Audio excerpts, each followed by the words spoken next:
Hello and welcome to Nintendo Nightly, your Monday through Friday source for everything Nintendo. My name is Michael Cottrell, your host, and today on the show I want to talk about Mario Tennis Aces, the demo that happened over the weekend, and my impressions on the title.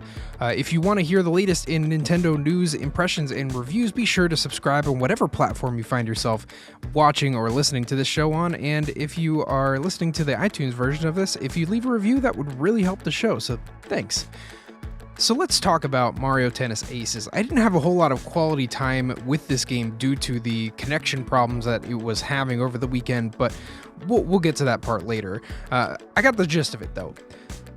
There is a super long-winded tutorial, per usual for a Nintendo game, but as I went through that tutorial, I noticed that there's actually a lot of different sorts of hits and strategies that you use inside of this game. So for instance, there is a super spike where the game freezes and you have time to aim the ball specifically at some part of the court, and your enemy has time to kind of get set and try and block that, and you can even break their racket with those moves. There's a slowdown move where you can sort of slow down the flow of time to get to a ball, and I even saw some players run backwards past the ball and then enough to actually hit it back in time to get it over to the other side of the court.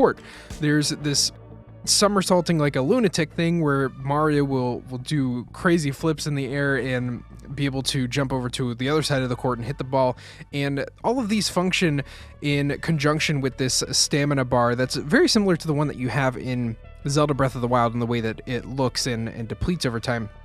Except it doesn't automatically charge. It charges from different hits that you lob back and forth throughout the game. And surprisingly, these new mechanics feel really at home. It mixes things up and provides this new risk and reward system for using energy to try and score or to defend yourself. You can take different strategies, like you can wait for your bar to charge up entirely, and there's these special attacks that you can use that are really difficult to block, or you can use them defensively to slow down the flow of time or do those somersault hits. And I've noticed a lot of people saving them, but I've been able to kind of mix up these interesting strategies where you usually with the spiking in the game, you have time to sort of aim and you might want to like try and pick a specific spot based on where the player is. But I've found that if you try and get that hit off really quickly, most people haven't been able to block it. So there's a lot of interesting things that will be fun to experiment with in this mode of the game. And if that's not your cup of tea, if you don't like those random elements of the game that are very Mario and very outside of the classic Mario Tennis, there is a simple mode that exists, which I think is a major win, to just offer an option for those who want to play a little more of a simple game of Mario Tennis. The characters in this game are super cool. I really like the out there inclusions. Like they got Spike, who is just this no-name enemy from some of the Mario games. They've got Chain Chomp, they've got Toad and Rosalina, Donkey Kong and Bowser, and it's really fun to see the way that they brought these characters to life. You'll notice certain sound effects that come from different games, like Yoshi makes this weird sound that he used to make in Yoshi's Story, and that's just like, that's a callback, man. I really like that. And they all sport different abilities and techniques. So Bowser is, of course, slow and powerful, while Yoshi is a little faster yet weaker. Rosalina has tricky shots and so on and so forth. That's pretty standard for Mario Tennis at this point. But the way that they bring these characters to life, their cool looking tennis outfits, the way the light hits them, it's all looking very, very nice. And I think it was really inspired by Mario Kart in terms of visual direction, with just the gloss that the characters have on them. And I just love the small touches that they give, like those sound effects, to make those characters feel at home. The online is where this game has its biggest problem. So you've probably heard about the online trouble if you've been interested in this game or you happen to try the demo over the weekend, and I'm here to confirm it was indeed pretty bad.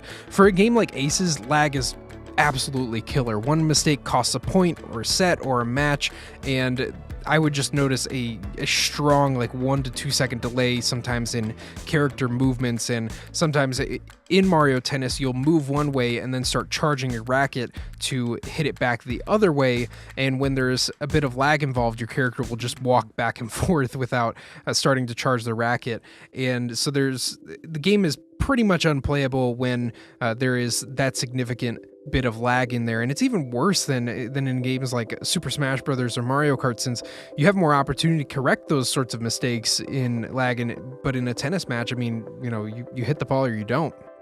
It's as simple as that. And the game was unplayable for me about 50% of the time, which was really a shame.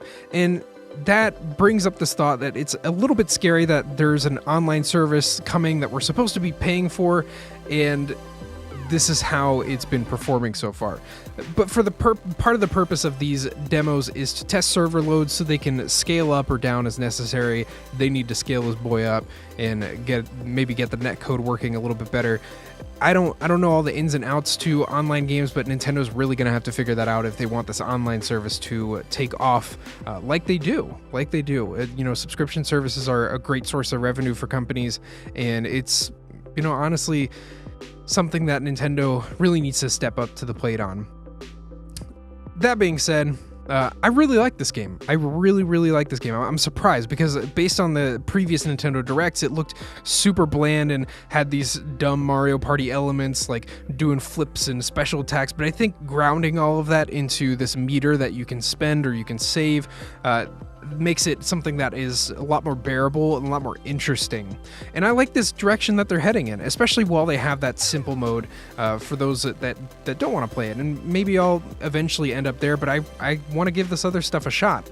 I played with the split Joy-Cons mostly, but the Pro Controller is the way to go with this one. There's a lot that you need to do, especially with the right joystick, and I don't feel like I have as good of a grip on the Joy-Con, the split Joy-Cons. Maybe my hands are too big. I don't know. But I'll definitely be buying this game and covering more of it. If you want to pre-order the game, there's a link in the description for Amazon, which if you have Prime, you can get 20% off on. And if you purchase through that link, the show gets a commission. So that helps us grow and make this a bigger and better thing. So that'll be it for today's Nintendo Nightly. Let me know in the comments, or you can write into the show on our website, what you think about Mario Tennis Aces. Are you planning on purchasing it? Did you have a chance to play in the online mode? Was your online experience a little bit better than mine? Maybe a little worse? I'd love to know your stories in the comments so we can kind of, I guess, anxiously anticipate what fixes or non-fixes Nintendo's going to come up with before this game launches. In any case, that'll be it for today's Nintendo Nightly. Thank you so much for tuning in. I'll see you next time with some more Nintendo news, impressions, reviews, all that stuff. I'll see you.